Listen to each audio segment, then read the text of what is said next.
What's going on, people? Welcome back to Jamaican Auto Space. Remember to like, subscribe, share the video, leave a comment if you so please. Actually, we love the comments, so jump on in the comment section. All right, so I'm a big advocate of giving Jamaican people Jamaican parts in the movies. When you're trying to portray a Jamaican in a movie, right, I strongly believe that you should source that person from Jamaica or someone who have a Jamaican background, because it brings across the message so much more authentic, right?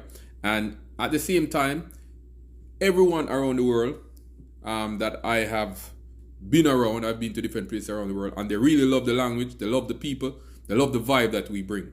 And if you're going to advertise that to the world via a movie, you should give us that that recognition by using a real Jamaican to do it.